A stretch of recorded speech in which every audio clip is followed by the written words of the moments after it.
Hi everyone, welcome to a new video, and for those of you that are new to the channel, welcome. My name is Anna and I am a macrame artist and teacher.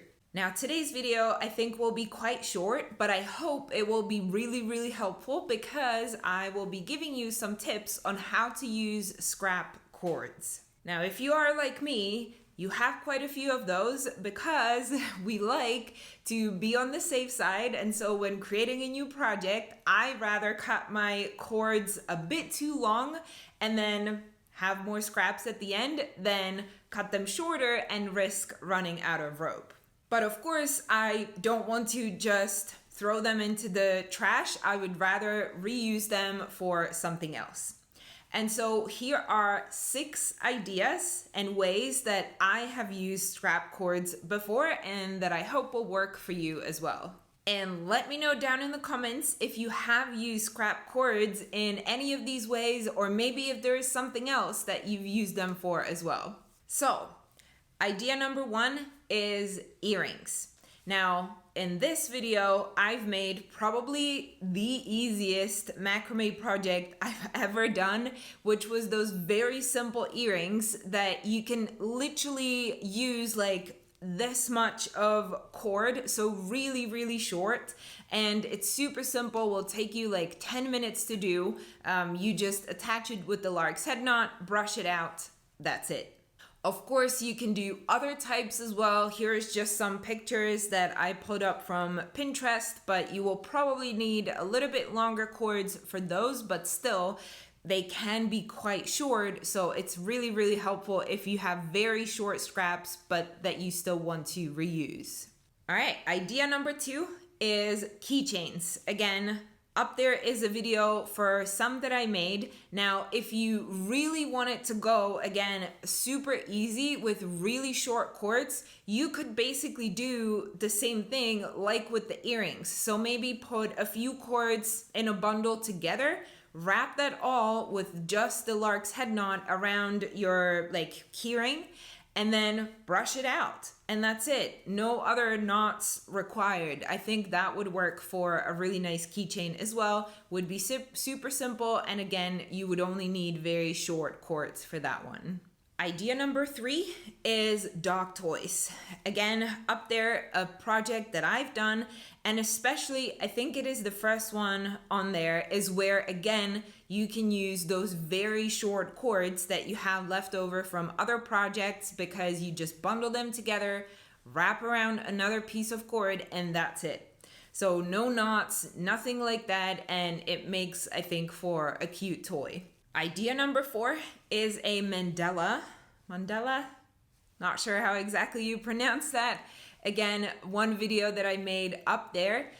In that one, there is again like various lengths of cords that I was using. So again, very much here depends on the design that you have chosen. Some will require a lot less cords than others, but you can definitely find ones that do require only very little cord to make them. So go for those if you have only very short scraps.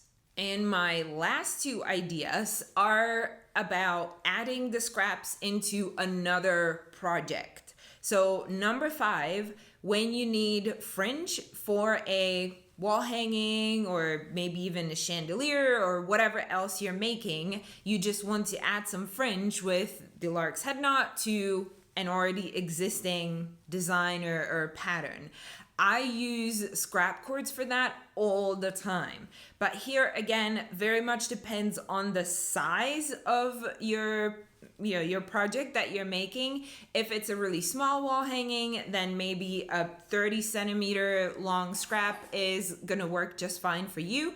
But if it's longer, then you will need longer scraps. And the last tip I have for you, I call this category added elements. Not sure if that's the best name for it. Basically what I mean with that is when you add cords, your scraps, to an already existing project. The 2 best examples that I have of that is whenever I'm adding berry knots, like for example in that very popular project where I added the colorful cords and made those into the berry knots, and also in this project, that geometrical macrame, where I did the spiral knots from a different cord. Now, again, there can be a big variance in how long your scraps will need to be depending on what exactly you decide to add to your piece.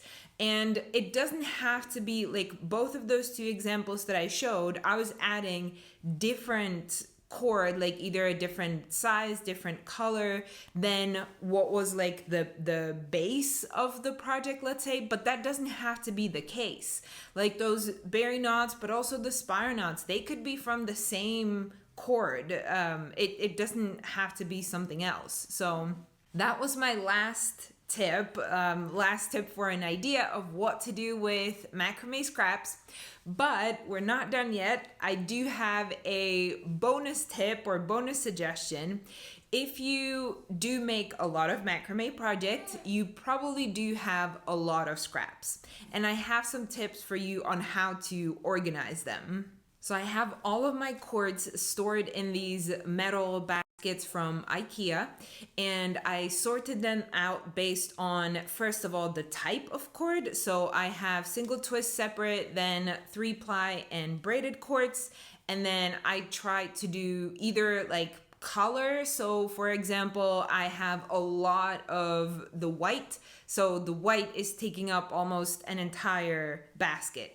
And if you have a lot of cords of the same color and type, you will want to sort them by length. So what I will do when I have all of the scrap cords together, I'll put my measuring tape on the table, and then I will start sorting out all the cords by length. And once I will sort all of them out, I will see which ones do I have the most of, and I'll put them in little bundles with some like hair bands like this.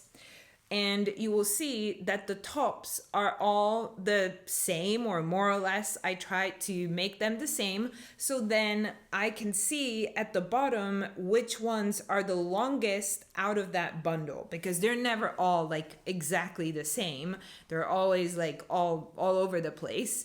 So this then, when I need to use the scrap cords and I know that I need at least like 35 centimeters, I can take this whole bundle, lay it next to my measuring tape, and see if this is going to be enough or which cords out of that bundle are going to work. And so that really saves me time when I'm next using those scrap cords for my new projects.